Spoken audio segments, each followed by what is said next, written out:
Смарт-часы, которые выполнены из нержавеющей стали, керамики и сапфирового стекла. Они имеют стильный и внушительный дизайн, топовую сборку, шикарный AMOLED-экран с минимальными рамками, автоматическое измерение пульса, кислорода в крови, уровня стресса и мониторинга сна, измерение температуры кожи, динамик и микрофон для возможности разговаривать прямо с часов, встроенный диктофон, калькулятор, голосовой помощник, более сотни видов тренировок, распознавание активности, Always on Display, наш любимый АОТ, шикарную автономность, водонепроницаемость 5 атмосфер и не только. Но, как вы уже поняли, обо всем этом можно прочесть в рекламе к смарт-часам под названием Xiaomi Watch S1 Pro. Но как же на самом деле дела обстоят у данной модели, я сейчас вам, разумеется, расскажу. Распаковка. Устройство поставляется в черной продолговатой коробке. Дошла коробка целая и невредимая, как, собственно, и сами смарт-часы, несмотря на Почту России. На коробке есть название модели и краткая информация. В комплекте мы имеем сами смарт-часы, магнитную неразборную зарядку, базу без пинов и документацию на китайском языке. Часы включаются нажатием кнопки. Габариты небольшие, 46 на 46 на 13 мм. Вес устройства вместе с ремешком целых 71 грамм. С другой стороны, любой, у кого какая-нибудь Омега или Citizen, скажет: Саня, ну ты очумел, разве часы могут весить меньше сотни граммов? Но для гаджета это немало, потому что Apple Watch весит меньше. 7 обзоров в неделю выгружаю, ежемесячно разыгрываю 5 Mi Band 6 серии за лайк, подписку и комментарий к любому видео. Помимо этого разыгрывается сейчас iPhone 14, OnePlus Nord N20 SE, текновский смартфон и Poco M5s. Не забудьте подписаться на канал, написать в комментариях, что бы вы еще хотели увидеть на обзор. Всем, кто оставит любой комментарий, огромное спасибо, вы помогаете проекту. Перейдем же к смарт-часам. Полетели. Поставляются данные часы в двух вариантах расцветки. Это черная с кислородным резиновым ремешком и серебристая с кожаным. Дизайн S1 Pro, как по мне, отличный. Опять же, от S1 они не особо далеко ушли. S1, разумеется, был уже обзор на канале. Несмотря на это, часы смотрятся стильно. Ремешок быстросъемный, тактильно приятный и удобный. Корпус часов выполнен из нержавеющей стали, сапфирового стекла и керамики. Качество материалов топовое, как и сборка. За время использования корпус никак не пострадал, что радует. При носке S1 Pro дискомфорта не доставляют, как и во время сна. Спать в них очень комфортно. На корпусе расположили краткую информацию, магнитную область для зарядки без пинов, за что спасибо. Прямо все по фэншую, по-серьезному, как у топов. Но они и есть топ, только от Xiaomi. Микрофон с AI шумоподавлением, динамика и датчик мониторинга здоровья. Из датчиков на борту датчик сердечного ритма с датчиком уровня кислорода в крови, акселерометр, гироскоп, геомагнитный датчик, датчик атмосферного давления, датчик окружающего освещения и датчик температуры. Пульс воздуха, как и кислород в крови, часы не считывают, что хорошо и стандартно для смарт-часов этой ценовой категории. Это же у нас премиум-сегмент, в конце концов, среди концов. Пульс измеряется в ручном режиме или автоматическом с периодичностью минимум в 1 минуту. SPO2 измерения уровня стресса работают в ручном режиме и автомате, но только при нахождении в состоянии покоя. На руке измерения меня порадовали, так как погрешность по мне и по моим тестам минимальна. Сон мониторят корректно, как и фазы сна, а также краткие периоды дневного сна тоже корректно. Графики на часах отображаются тоже правильно, как и график сна. Ощущаете, как давно мы не видели графиков сна на часах? И это не сарказм, производители выпиливают данную функцию. И это камень в сторону Huawei. С боковой части расположили одну обыкновенную физическую кнопку и одну кнопку колесо. Верхняя кнопка колесика отвечает за переход к меню возврат, а также за вызов голосового ассистента, что для нас не особо актуально, так как он поддерживает только китайский язык. Хотя, возможно, найдутся люди, которые его знают, и для них он будет актуален. Также данной кнопкой, как вы могли уже догадаться, можно перемещаться по интерфейсу, к примеру, в меню. Прокрутка сопровождается тактильно приятной вибрацией, наш ответ Digital Crown. И что меня радует, так наконец-то сама прокрутка стала плавной и не такой резкой, как в других моделях у Xiaomi. Нижняя кнопка отвечает за переход к тренировкам, повесить переход к другому приложению возможность есть, за что спасибо. В приложении также можно назначить экстренный номер, и 3 нажатиями на нижнюю кнопку совершается вызов по этому номеру. Кнопки практически без люфта и нажимаются хорошо. Летим дальше. С фронтальной части находится AMOLED-дисплей на 1,47 дюйма с разрешением 480 на 480 пикселей. Соотношение экрана к корпусу 72,7. Рамка есть, но она, как по мне, допустимая. Цветопередача приятная и насыщенная, никаких проблем в отображении различных цветов у часов нет, что особенно радует. Анимация плавная, как и скроллинг. Интерфейс выглядит стильно, без лишних деталей. Интерфейс доступен на английском языке, русского в стоке, разумеется, нет. Это же Xiaomi, это не BBK. Это BBK вам русский запихивает даже в китайские версии. Яркость 600 нит. При прямом попадании света на экран яркости более чем достаточно, вглядываться в солнечный день не приходится. Яркость регулируется кольцевым ползунком, автояркость, разумеется, на борту, и работает она корректно. Время до отключения экрана максимум 5 минут, что прям шикарно. Always on Display на борту, работает он по расписанию. На выбор есть 4 стиля Always on Display, а также есть циферблаты со своим AOD, что особенно круто. Накрытие ладонью для выключения экрана на борту, все топовые функции, да? Функция экран всегда включен, максимум до 5 минут, чего, как по мне, достаточно, но я привык видеть допустимые 20 минут, много где. Активация экрана при поднятии запястья срабатывает стабильно, хорошо и быстро. Также можно экран разбудить 2 касаниями. На смарт-часы можно установить 6-значный пароль и включить режим «Не беспокоить» по расписанию. Далее по свайпам с главного экрана сверху вниз уведомления и пролистыванию уведомлений. Интерфейс не виснет, как было в S1. Слева направо и наоборот виджеты, которые разбиты по ячейкам, что удобно. Снизу вверх это панель быстрого доступа. Настроить порядок виджетов и добавить их возможность есть. Меню имеет 2 стиля, такие как сеточка и список. В нем из интересного это тренировки, активность, измерение пульса и кислорода в крови, мониторинг сна и уровня стресса, измерение температуры кожи, дыхательные тренировки, менструальный цикл, погода, музыкальный плеер для управления воспроизведенной музыкой на смартфоне, и загрузить музыку на сами часы в стоке возможности нет, что странно является минусом. Кошелек с Alipay и добавить карту можно в приложении, но на данный момент лично у меня не получилось завести карту, что было и так очевидно. Возможно, у кого-то через какие-то махинации каких-то определенных банков, как у Huawei, как мне говорят, иди вот в этот банк, которого у меня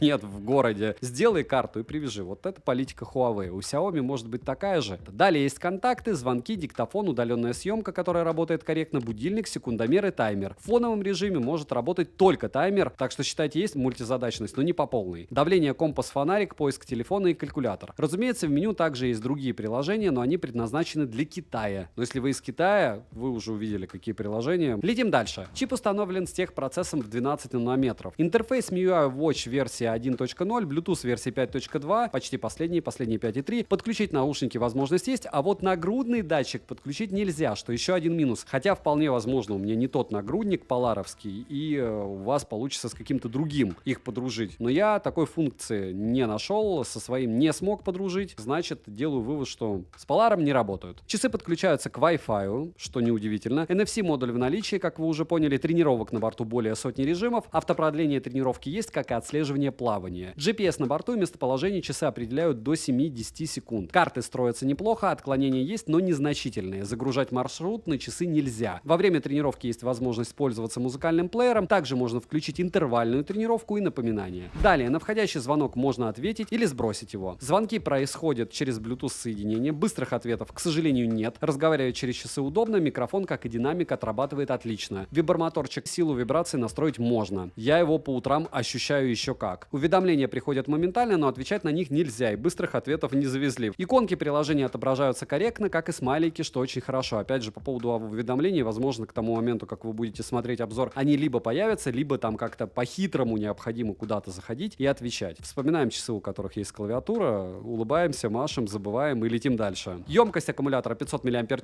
полный цикл зарядки занимает 1 час 41 минуту. По моим тестам, время автономной работы достигает 6 суток. Но это не в интенсивном сценарии использования, без тренировок, без звонков, без измерения SPO2 и уровня стресса, но с измерением пульса, сна и включенным AOD. За ночь, к слову, в таком сценарии уходит 3-4% заряда максимум. В интенсивном сценарии использования с тренировками, со всеми мониторингами здоровья, включенным AOD, звонками, они прожили 3 суток. Что, конечно, мало, как по мне, так как когда пользуешься данными часами, изредка проскакивает мысль о том, что время автономной работы не оправдывает функционал. Можно тогда Apple Watch покупать с 2 днями, правда? Или Ультра, но это все лирика, о них я тоже расскажу, если вам интересно, пишите в комментариях, постараюсь купить побыстрее. И да, яблочные девайсы оверпрайснуты, и да, их 14-я линейка и все остальное провалила продажа. Но кто сейчас что не проваливает? Не особо экономика хочет разгона девайсов. Быстрая зарядка у этих часов есть, и 10 минут подзарядки дает 1,5 дня работы. Водонепроницаемость класса 5 атмосфер, разумеется, как все практические устройства с водонепроницаемостью, я их окунул в воду, по итогу живые, ничего с ними не произошло, можно плавать. Внешне они не пострадали, главное, в баню не ходите с электронными устройствами. Прекратите мне писать в комментариях: мой девайс выжил, потому что, поверьте мне, сколько комментариев под любым роликом по поводу носимого гаджета «мой девайс выжил», столько же и комментариев: а у меня девайс в бане умер. Как так? А вот у них выжил. Соленая вода и резкие изменения температуры не любят электронные устройства, любые, даже защищенные. Приложение для управления Mi Fitness. Подключаются часы быстро, вдобавок сразу же прилетело обновление. В приложении Mi Fitness есть 4 основные вкладки, такие как здоровье, тренировка, устройство и прочее. профиль. В настройках смарт-часов все стандартно, и помимо перечисленного мною ранее, в них есть магазин циферблатов, и на выбор их достаточно. Но разнообразия мало. Персонализированные и анимированные циферблаты на борту, вдобавок любую фотографию на заставку установить можно, что удобно. Также есть настройка мониторинга здоровья, включение легкой активности для напоминания о разминке, магазин с приложениями, которые по неведомым мне причинам мне недоступен. Приложения, несмотря на недоступные некоторые функции, работают исправно. Далее, минусы: нет возможности подключить eSIM, нет возможности подключить нагрудный датчик, мне не нужны на данный момент модули NFC, как и бесполезный голосовой ассистент. Нельзя загрузить маршрут, нет быстрых ответов, на данный момент секундомер не работает в фоновом режиме, и, как по мне, можно еще много чего перечислять, ну, вы поняли, да? Все для тех, кто любит танцы с бубном. Приобретайте и мучайтесь. Цену можете посмотреть по ссылке в описании к видео. Еще раз всем, кто оставит любой комментарий, огромное спасибо, вы помогаете проекту. Не забудьте подписаться на телеграм-канал скидок, телеграм-канал взаимопомощи и телеграм-канал Пользаграм, где мы постим фото и видео примеров различных девайсов. И по хэштегу вы заходите туда, ищите, что вам надо, вы спокойно сможете посмотреть, как будет снимать тот или иной девайс. Резюмирую. Умные часы Xiaomi Watch S1 Pro, несмотря на то, что у меня китайская версия данной модели, показали себя в плане функционала довольно скромно. Конечно, все стандартные функции на борту и работают они корректно, но в сравнении с другими смарт-часами замечаю, что каких-то функций нет, что-то не работает и вот все подобное. Внешне и по материалам они топ. Интерфейс плавный, работает корректно, тренировок достаточно, GPS в наличии, все круто, но более требовательные пользователи данные часы не примут однозначно. С другой стороны, все это про красоту, но ради красоты я не могу, к сожалению, девайсу сказать да, для меня это нет. Чтобы поиграться, если у вас много денег и много времени, я думаю да, потому что их будет мало, когда выйдет глобалка. Вопрос, может быть, она уже есть, я ее пропустил, напишите тоже в комментах, если нашли. Огромное всем спасибо за просмотр, добра и удачи вам, дорогие друзья.